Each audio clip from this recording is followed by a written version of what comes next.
We are thrilled that you are back today. And yesterday was Family Matters, and today is going to be Collaboration Matters. I do want to make a couple of announcements first.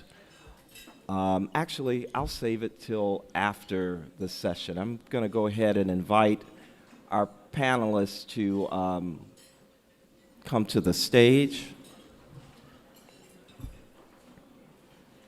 We have an amazing group of gifted and talented individuals. I would invite you to, on your phones, your CVN app. If you go to the CVN app, you will see all of their bios. And also, I want to remind you, in your CVN app were evaluations for each of the sessions that you attended yesterday. Please, please, please be sure to use those. And you can also use that CVN app to get to know other folks who are here at the conference. I hope you all have been sharing the defining moments on your journey. Has anyone done that? I still have the same one hand. I'll keep you after class. Make sure that you spend time sharing with each other about your journey, how you got here. That's really important. It will be helpful. You heard the stories yesterday from the prison within. Listening to those stories were impactful, and your story is impactful too, and we want to encourage you to share it.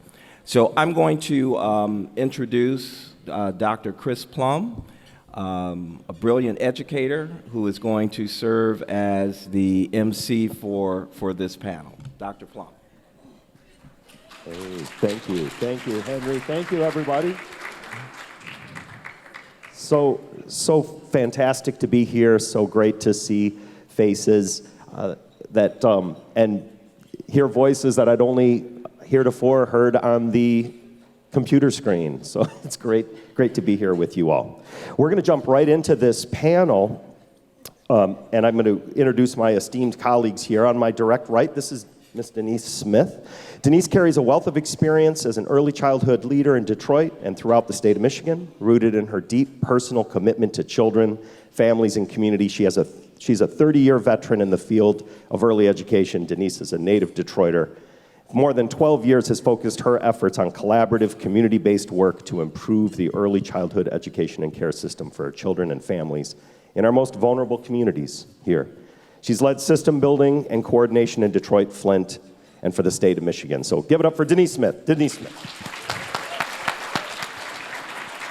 All right, on the far end down there, our friend Glenn North. Glenn is the Director of Inclusive Learning and Creative Impact at Kansas City Museum. He received an MFA in creative writing from UMKC and is the author of City of Song, a collection of poems inspired by Kansas City's rich jazz tradition and the triumphs and tragedies of African American experience. He is a Cave Canem Fellow, a Callaloo Creative Writing Fellow, and a recipient of the Charlotte Street Generative Performing Artist Award. He is ekphrastic, I got it, Glenn. And visual poems have appeared in art exhibitions in the Nelson Atkins Museum of Art, the American Jazz Museum, and the Rockhurst University, and is currently filling his appointment as the Poet Laureate of the 18th and Vine Historic Jazz District. Give it up for Glenn North. Glenn North.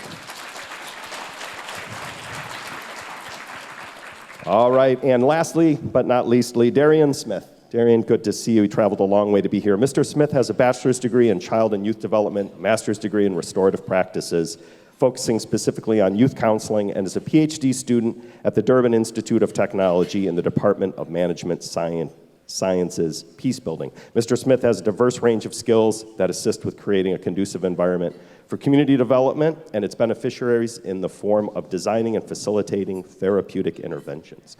Mr. Smith has previously worked for the National Institute of Crime Prevention and Reintegration of Offenders, NICRO, as the National Coordinator of Wilderness Therapy Programs known as The Journey. Give it up for Darian Smith. Excellent. Thank you. Now that you know our panelists, we're going to jump right into this, but it's important. You heard about what our panelists have done, but because we're all restorative practitioners, it's important that we get to understand the human beings of the panelists the people of the panelists, and this is critical. So we're going to go ahead and just do, if I may, panelists, one-word check-in, just how you're feeling right now. We'll start with Glenn, and we'll make our way this way. One-word check-in, how you're feeling right now, and then what I'd like you to do, and I don't know if my colleague Andre is in the house, but I've stole this from him. What I'd like you to do, one-word check-in, how you're feeling right now, and then one gift you would give to the world. Health, prosperity, art of giving, how to forgive, peace of mind. Has to be one of those. Glenn says, has to be one of those. Yes, Glenn, one of those. So go ahead, kick us off, Glenn, one-word check-in. Yeah, so I would say excited. No matter how many times I'm in front of people, how many times I present, I always get nervous waiting to get started. Once things get started, I feel a little bit better. So we had a lot of conversations leading toward today, and I'm just excited to finally be here and to have this moment. And I think I would give the world peace of mind. I don't often have it, and I want it, and I want that then for everybody. Amen, Yeah. Glenn, amen.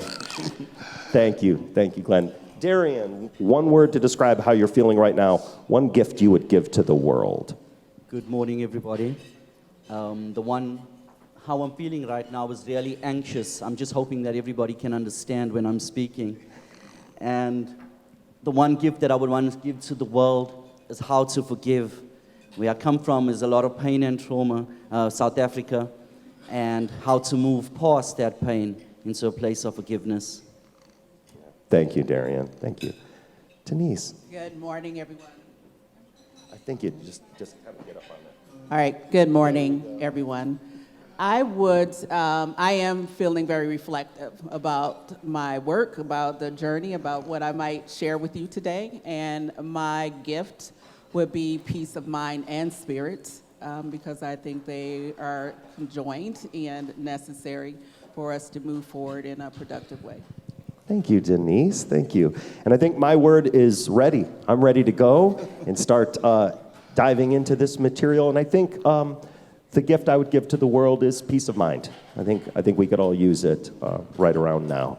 So thank you, panel, and thank you for showing the human side of you, and it's just important for me to get connected with you physiologically as we do this work, because this work is about collaboration, right? And so the conference is about building thriving communities, and today is about collaboration matters. And so participants, what we'd like to do here is give you an opportunity to hear our panelists, who are also restorative practitioners, to talk a bit about when collaboration has worked for them, when maybe it's broken down, and what we can do to plan for collaboration going forward through the lens of our foundations of restorative practices, right? Fair enough. So what we'll do, we'll jump right into it. Some of you in the room may know this graphic, our social discipline window. So panelist number one is the scholarly and learned Denise Smith, here on my right. So Denise, this conference is about building thriving communities. We know as restorative practitioners that community is built through collaboration and learning that maximizes positive affect, minimizes negative effect, repairs harm, and strengthens relationship. Talk to us about an instance where collaboration really worked for you, your team, and a collaborative partner. Take a minute to share with us, through the lens of the social discipline window, how the participants in that collaboration came together into the with box with you. What were the tools on the continuum that might have helped you get there? Yeah, thank you for that question, Chris.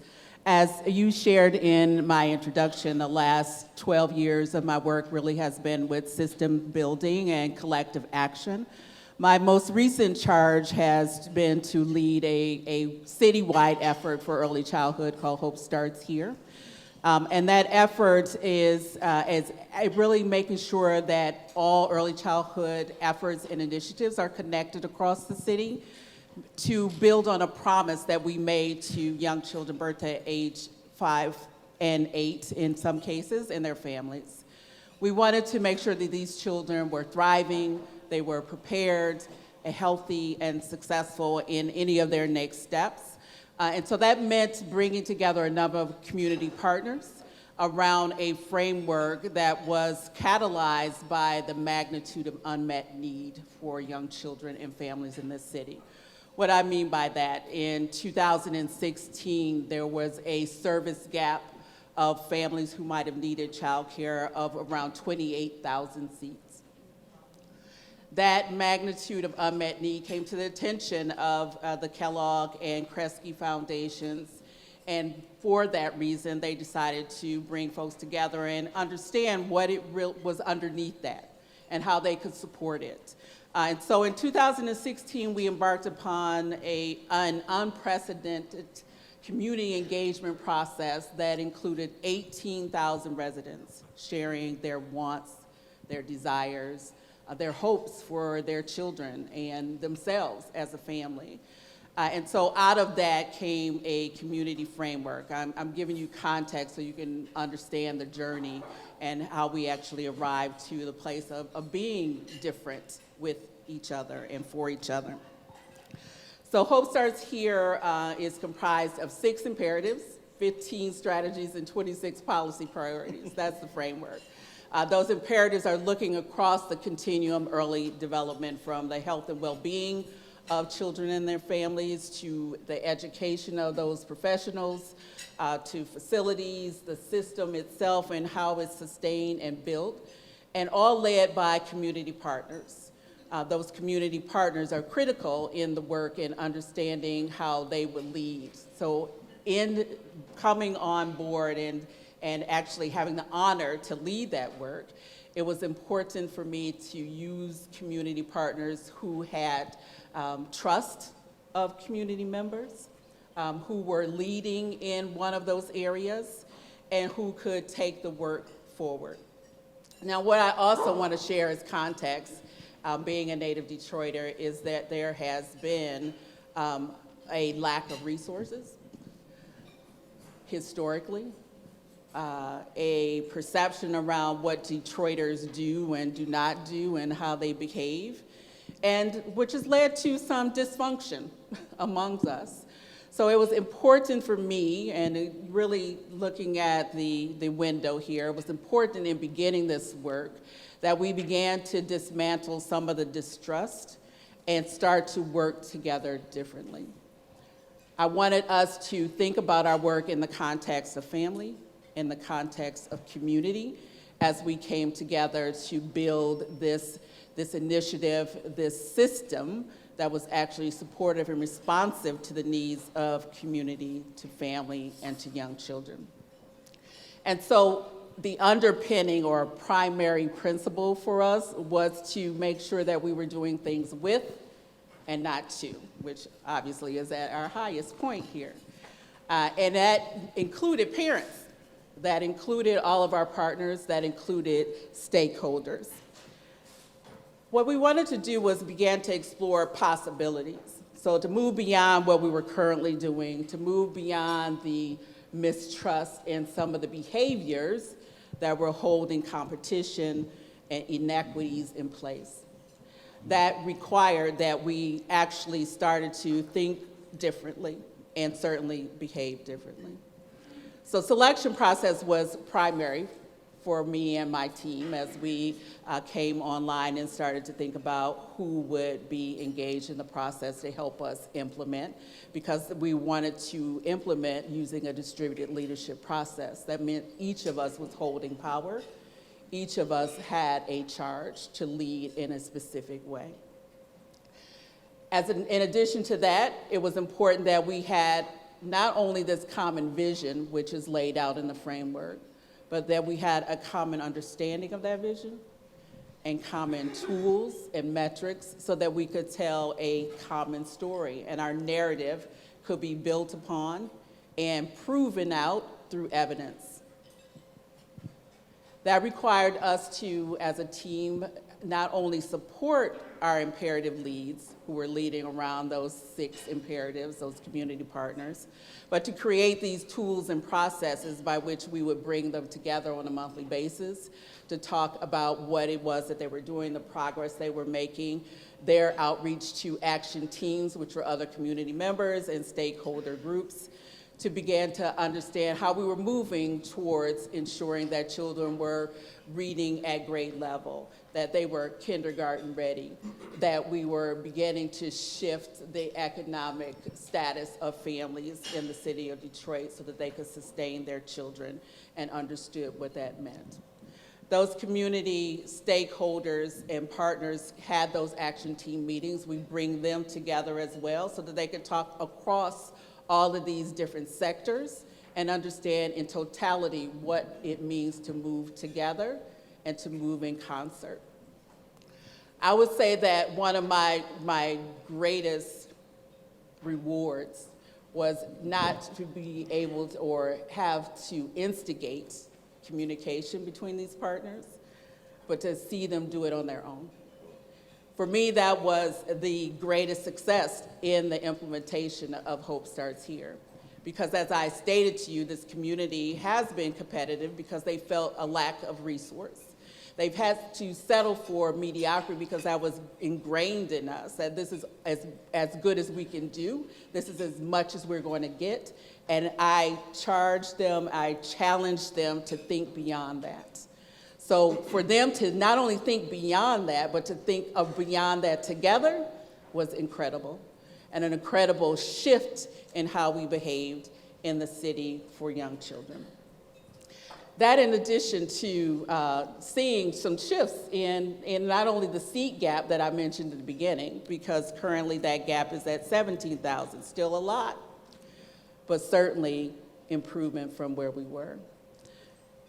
And thank you, Denise. And it sounds to me, I mean, your story, yes, Denise, and the work that you're doing.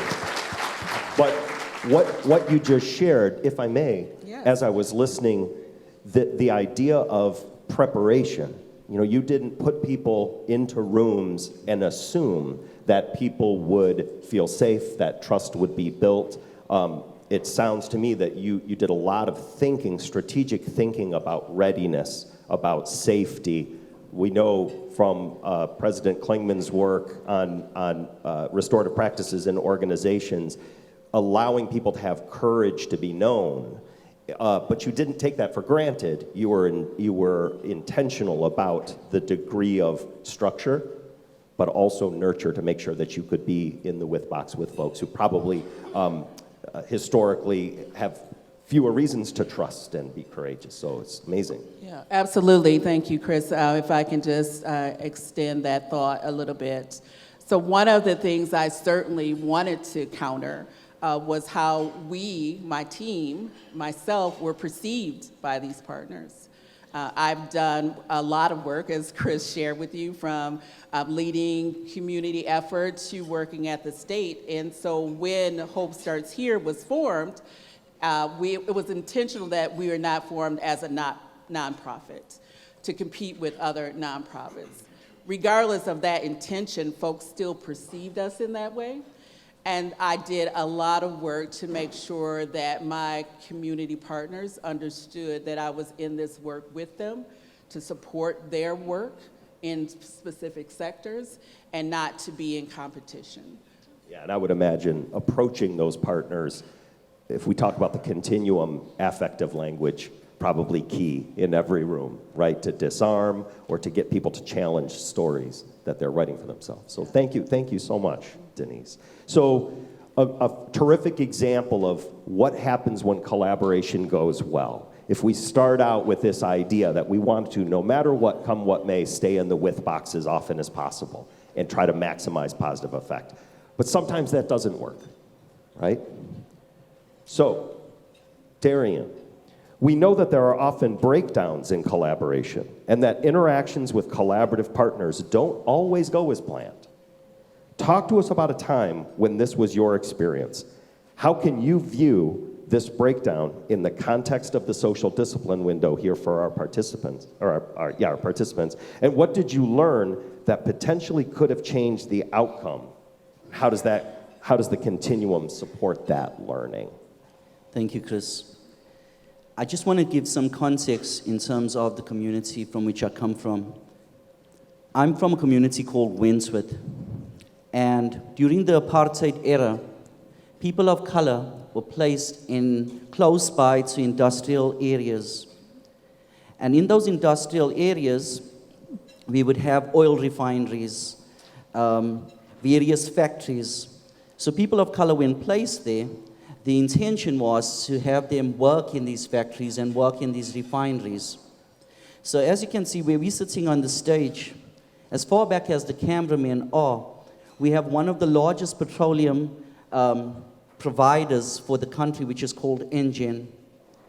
And that Engen produces harmful CO2 emissions that everybody in the community has, in some way or the other, has respiratory conditions, gets leukemia, cancer, emphysema, you name it. If there's a disease, because of the factory itself, the refinery itself, people catch it.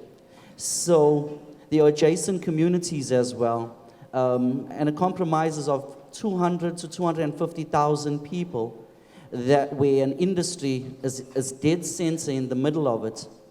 So the communities rely greatly on this petroleum factory, refinery for employment.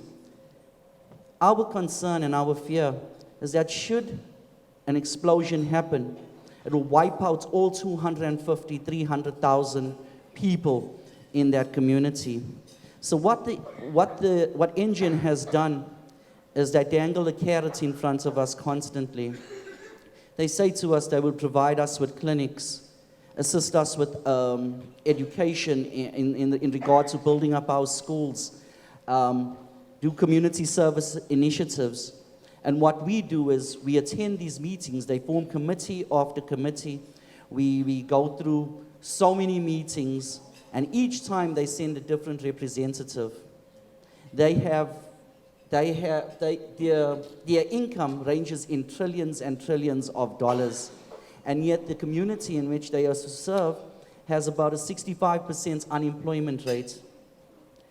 With that being said, 2 years ago, there was an explosion at the factory. And that explosion resulted in a little girl being burned. One of the pipes flew out of the refinery and onto a block of apartments. And that apartment caught on fire. So out of fear, they sent their attorneys, their lawyers, to negate responsibility and said it was a freak accident and it couldn't possibly be because of the explosion. So they formed committees. And as I said, we attend these committees, these committee meetings. And when we're engaging in conversation, the promises as to what it is that they're going to provide for the community never come through. It's like a double-edged sword. We are reliant on them for employment. If we don't have employment, of course, the community then will suffer. Families in that community live on about $1 a day, feeding a family of 8 people, 9 people, if not more. So the community, even though angry and upset with Engen, there's nothing that they can really do in terms of placing their needs forward without being targeted because of employment and every other thing. When we protest and when we stand outside the refinery, charges are laid against us.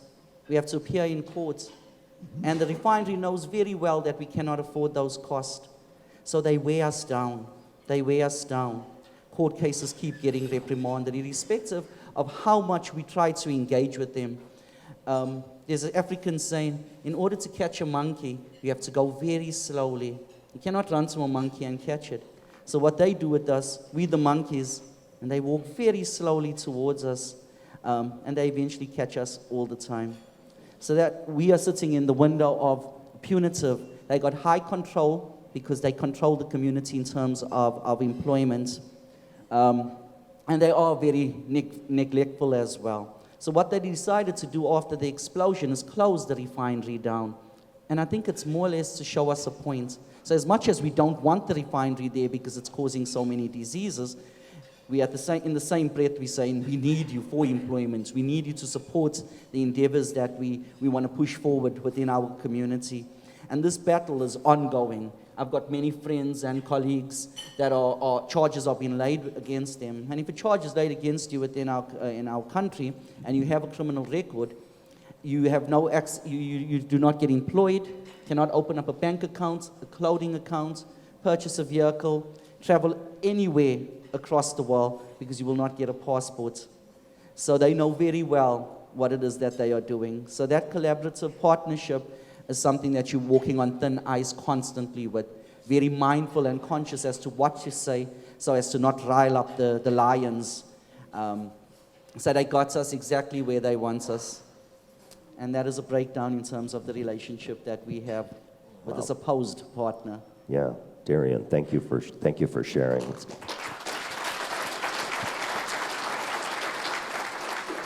Thank you for sharing that heartbreaking story, and I can appreciate that sort of brutal tension between that thing that you need, that work, that opportunity, also having this potential for such great harm and living in that unsafe space, just physiologically.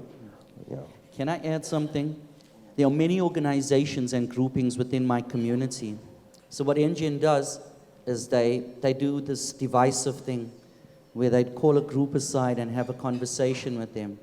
Because people are desperate, our own people start to turn on us because they may get the crumbs from the table that NGN will provide. And NGN is quite aware of what it is that they're doing. The education rates in my community is extremely low. So when representatives from the community go through to engage with NGN, who have people with PhDs, master's degrees, there's such an imbalance where they really have the power and the control to convince. They work with strategies, and because we are so divisive, when we approach them, we don't stand in unity. You know, such a sobering example of what happens to us as human beings when we are living in an environment of high control and no nurture. You know, and in this case, just to sort of imagine what that pressure and stress does from a toxic stress standpoint. So not just what might be happening physically from the plant, but socially and emotionally from living in an environment that is high control and no support. So, wow. Thank you for sharing that.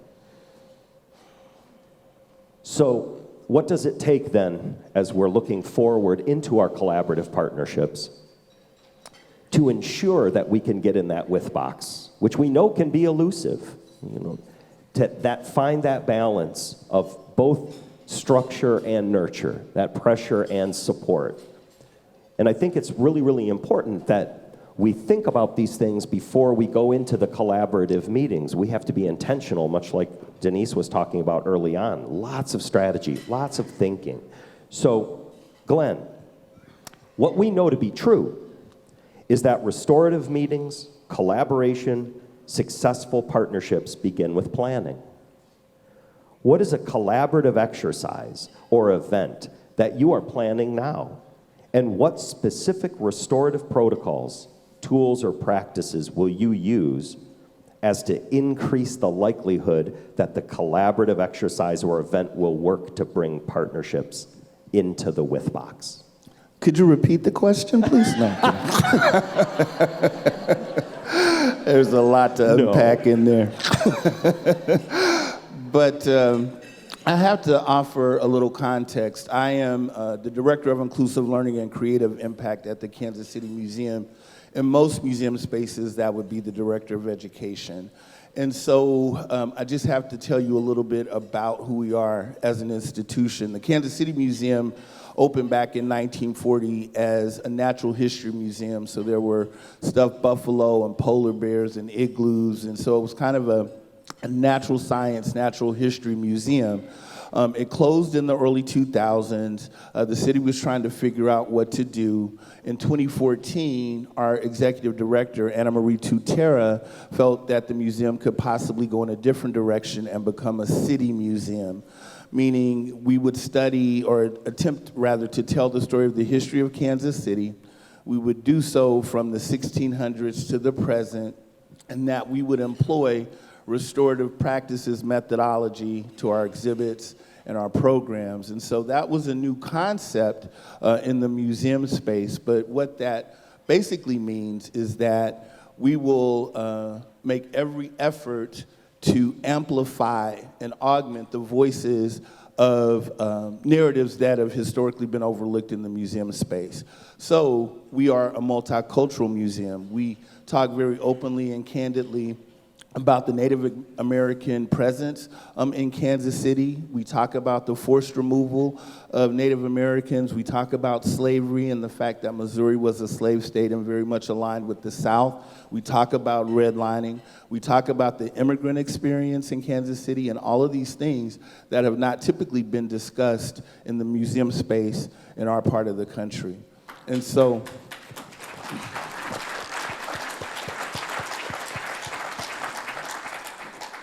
when we reopened 2 years ago, several people came back looking for the polar bears and the igloos, and that wasn't the direction that we were headed in at that point. So there was disappointment there. There were a lot of people who made accusations that we were too woke. So there was a lot of opposition there. So we have attempted to engage those communities and people who are not really on board with the way that we're trying to exist as a museum in the city. So that's just kind of part of the story. When we, before we opened or shortly after, we felt that it was important that we internally understood restorative practices. So Henry McClendon came in and did a 2-day workshop with our staff.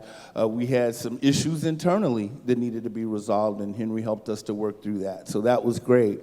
Then we decided that it was important to engage other cultural institutions in the community. Collaboration is not easy. There is competition and oftentimes a sense of scarcity, so we're fighting for the same dollars and the same grants. So we felt that it was important that the people that we're attempting to partner with understood restorative practices. So Henry came back. We invited institutions that we kind of have beef with, quite frankly, to be in that space so that they would have a foundational understanding of restorative practices, and so that hopefully we could move forward from there. So that's not even what we're planning on. I just wanted to offer some context in terms of how we're really trying to make sure that at all levels we're employing restorative practices. What's happening right now and what we're planning on is we've got a lot of work to still do at the Kansas City Museum, and we're bringing in interactive content. So we're going to have touchscreen computers, projection. We really want to do a good job of engaging young people with an effective use of technology in the space. And so because we have different people groups represented and we're trying to be multicultural and equitable in our approach to telling these stories, there's oftentimes conflict between the Latinx representation that we have with scholars who are at the table. We do a lot of work with the Kansas City Indian Center, and there are stories that they want to tell. Obviously, I'm African American, and I'm very passionate about our history. But you only have so much space in a museum. You only have so much time in an interactive component to tell a story. You only have so many images you can project in the space that we have, and so whose stories are going to get told. So what we've done is that it's not gotten to the point where we've had to have like a formal circle or a conference yet, but we have managed, working with the other organizations that we work with, such as the Center for Neighborhoods, and one of my colleagues is here, Orly McKenzie. She has a youth advocacy and education organization called Life 360.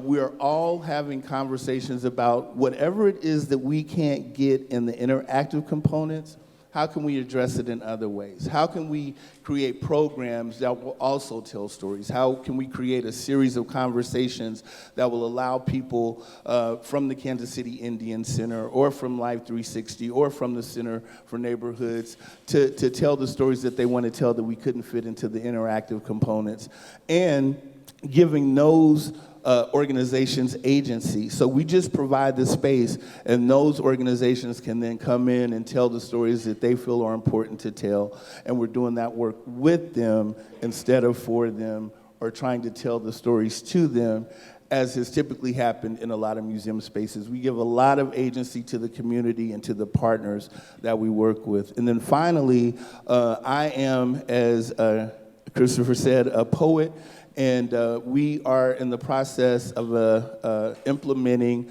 the Restorative Poetics Initiative, where we will use poetry as a vehicle to tell these overlooked stories. We have poets that have work in our museum currently. We believe art is another way to tell the story.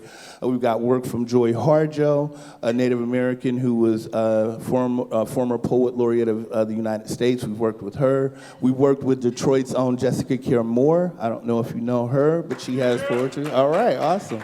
And also Tyamba Jess, a Pulitzer Prize-winning poet, who is using poetry to tell the story of Black musicians from the era of the end of the Civil War to World War I. The Fifth Jubilee Singers, Blind Boone, a lot of these musicians whose music wasn't recorded, he's using poetry to give voice to those musicians, several of them who came from the Missouri area. So we hope that with the Restorative Poetics Initiative, we can continue to tell these stories, and we can also demonstrate how poetry can be used to pursue social justice and restoration.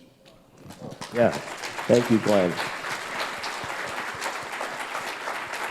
And Glenn, I think, if I may, a couple of things that I noticed about your planning is, number one, the way that you are engaging your team in a restorative process to plan for exhibitions that you intend to be restorative in nature. Absolutely. So it's not like you are doing the planning to folks in hopes that you'll have some with box exhibits. It doesn't work that way. It does not. Yeah. It does not. And also the thing that I think is really telling about your story is to make that shift in this museum from an exhibit standpoint, but really challenge people's notion of what the museum should be in the community, engaging folks in a fair process around that. Absolutely. And, you know, I was just talking to the filmmakers from last night. Prison Within, totally transformative. I've not seen anything that powerful in a long time. But in our museum, since we're a city museum, we want to talk about the issues that impact the city now. So we want to tell the history of Kansas City, but we live in the northeast area of Kansas City where human trafficking is a huge problem. So we've had programs where we've talked to victims and agencies that provide resources for survivors. We are dealing with a huge homeless population in that part of town. So we want to have programs that provide resources for the homeless people in our community. And one of the things that we've been talking about is, since restorative practices is rooted in restorative justice, how do we talk about reforming the prison system in the museum space? And so that's just the kind of work that we want to do. We really want to be a city museum. What we found, and I don't want to go too far down a rabbit trail, but people have lost faith in many systems: education, politics, religion. But study after study shows that people still trust museums, and people still trust libraries. And so we have a huge responsibility. I'm not saying that we have always done a great job of earning that trust, but people still trust those two institutions, and so we have to take that responsibility very seriously. Wow, thank you.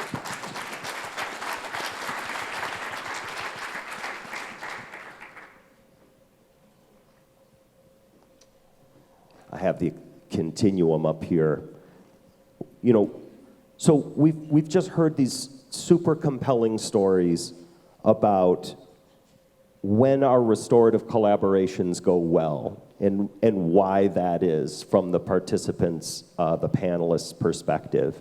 and how, when it breaks down, why it's not working, and what we need to do, how we need to bring humanity back to that collaboration, and then planning for upcoming events with collaborators who may or may not understand what we know to be true, our fundamental hypothesis that the spirit of collaboration and community, what it takes to repair harm.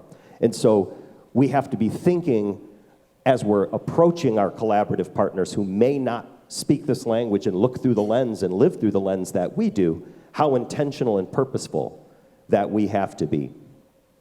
And I think I wanted to put the continuum up here because, to be sure, the beginning of each one of these processes, navigating something that's working, what happens when we're bumping into something that's not, and planning to make sure that we're successful, begins with affective language. It begins with the self, begins with us. I'm in the K-12 space, and a lot of my colleagues, teachers, administrators believe that it begins with the other. If only you, if you could. No, I. And it's amazing, that nuance and the impact that it has. And so what I'd like to do as we close this panel out is something that we do at GPS Solutions after every meeting, after every training, and that is to share appreciations using affective language. And it's stunning if you go into a kindergarten room, first grade room, second grade room, third grade room. We just assume that because we're human beings, that we are born and able to just show appreciation to the other, to have that courage to be known in that way. And we don't. It has to be modeled. We have to share that. And the other thing that's very amazing when we do appreciations in trainings, the inability of adult human beings to look each other in the eye and appreciate them directly. I'll get that a lot. I'll be like, well, you know what, Dr. Plum, I want to appreciate Denise because this morning she really helped me. Denise is right here. She's right here. So instead, turn to Denise and say, Denise, I appreciate just knowing you, meeting you in this process, having been born in Detroit myself and worked here, and to see that you do the work that you do unapologetically every day for people in our community it means so much to me, and I appreciate you. Yeah.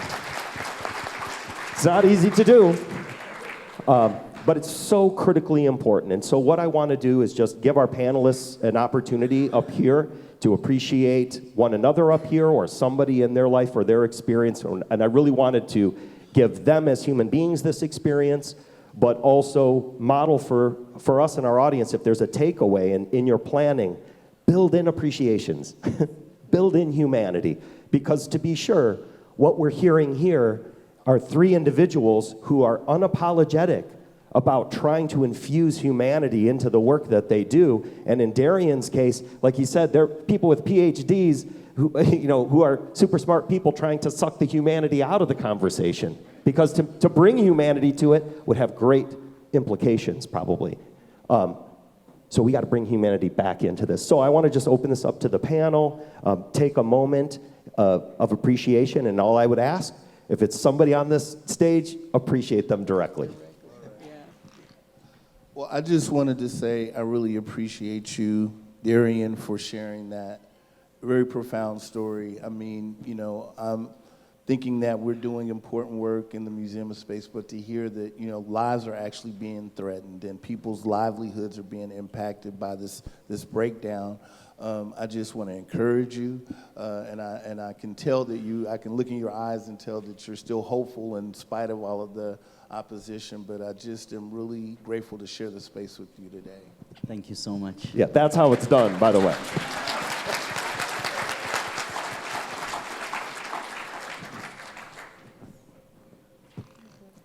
When a village in Africa is going through some struggles and some challenges, they send a warrior out to find resources and find networks.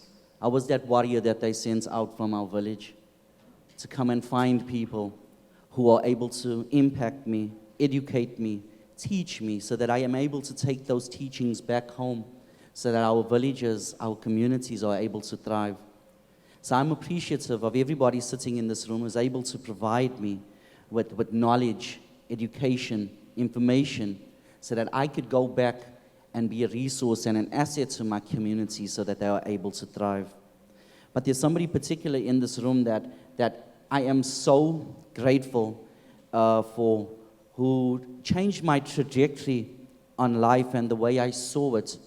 And she met me as a little gangster. and she helped refine me in the sense of teaching me, and most importantly, loving me and caring for me enough so that I'm able to do the things that I'm doing in my villages. And that person is Professor Frida Randell.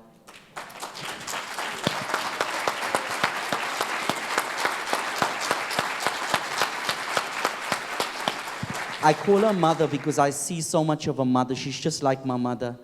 And like a mother, she disciplines me like you wouldn't believe it. I remember I had a day job, and I had to attend. Sorry, I have to bring this up. I had a day job that finished at 5 o'clock. Lectures started at 5 o'clock. And when I got to, and it was maybe about 8 kilometers to get to university from my workplace. So you do the math on that. 5 o'clock at work, 5 o'clock in the lecture room. And I'd get there running, take me about 15, 20 minutes to get there, and the door was locked. And she said to me, "Be on time, or you will remain outside." I got about 300 written warnings, final written warnings for my employment. But I believe that the investment that she made for me, with me, was more than anything that I could ever comprehend in my head. So I love you. Thank you.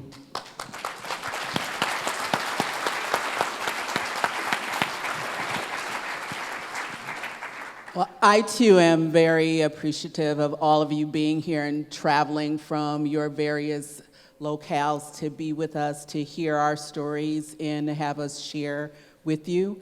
I have a special appreciation, though, for Kenyatta Stevens.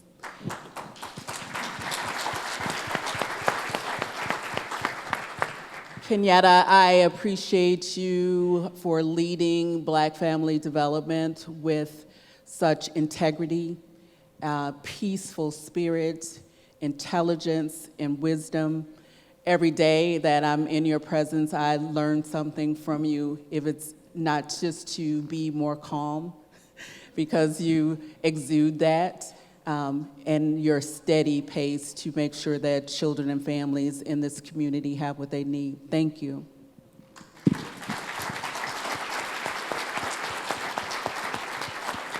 All right.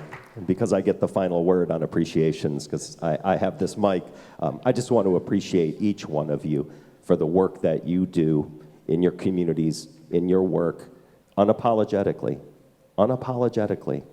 against great odds, but not giving up, and not giving up on the fight to infuse the work that everyone does with the humanity that it all deserves. So I just appreciate all of you very much. So I think what we'd like to do is check out the way that we checked in.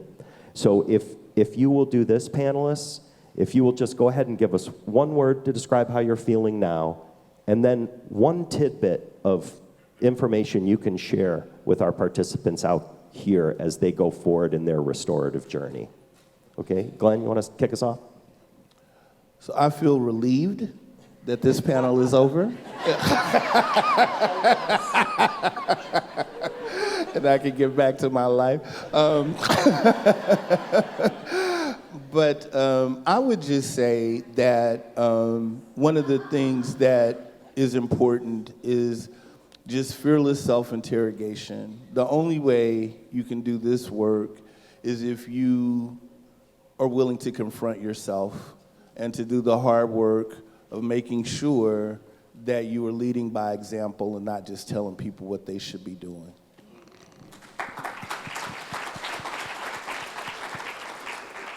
I always see the glass as full. I'm hopeful. And the tidbit that I could offer is that the light should always be shining on the people that we serve. Because if the lights are shining on us, it means that the people that we serve are in the dark. We've got to remember constantly as to why we do what we do. It's important because it was never about us to begin with. And I think that's the reason why we've all got into the profession, into the field. Well, we didn't get into it, it actually chose us. And we have a responsibility to serve. Thank you. I am inspired. How could I be anything else? But I truly am inspired by my fellow panelists, and again, you all being here and committing to these days in this conference. I would offer that, because it's not easy to do, that you continue in your efforts and persist together. Often we get tired, or there's obstacles that come up and it makes us want to give up, or some new shiny thing comes along that others want to pay attention to. But if we started a work that we knew in our heart, in our souls was correct, and the community responded to that, then persist in it. It will not be an easy journey, but the rewards will be great.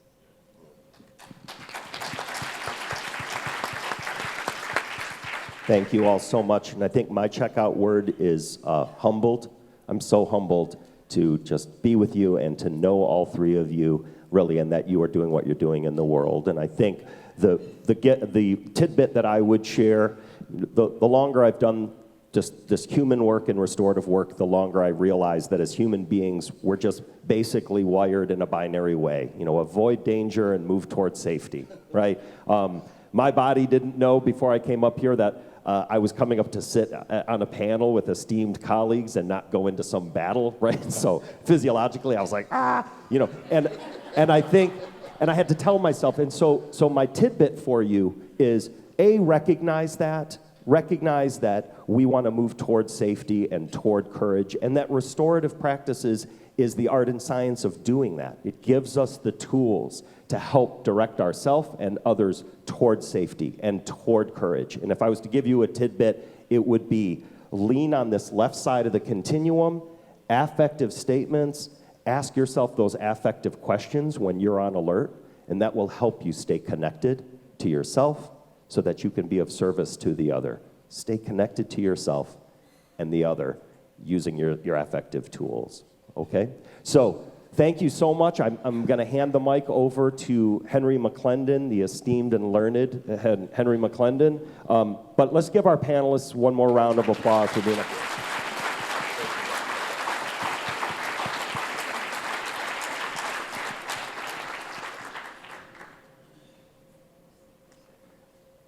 Let's give them another hand.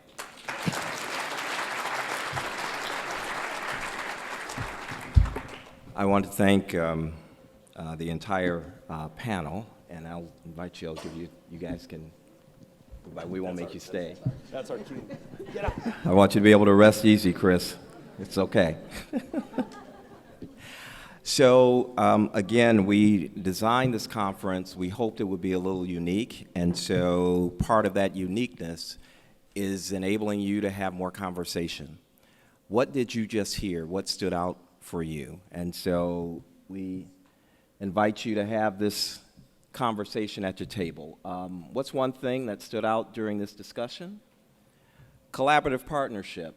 A collaborative partnership I need to establish to better serve my constituents would include who are the people that you would need to engage if you're not already a part of a collaborative establishment. Who are the people that you would need to engage, the organizations, in order to shine the light? I love that, Darian. Shine the light on the community that you're serving.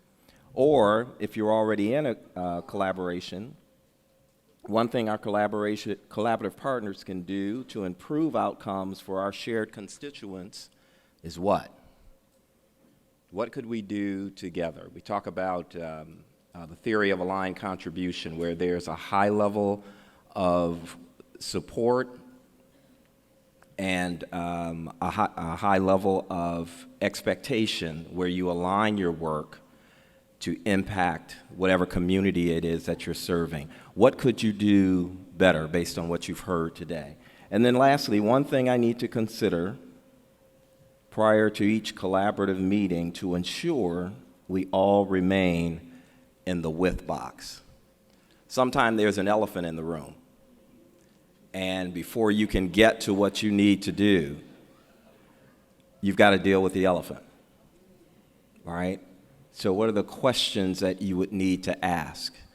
What's the environment you need to set so that you could have transparent and transformational conversations with the people that you work with or need to work with? One last one, who are you serving that's not at the table? Have your conversations.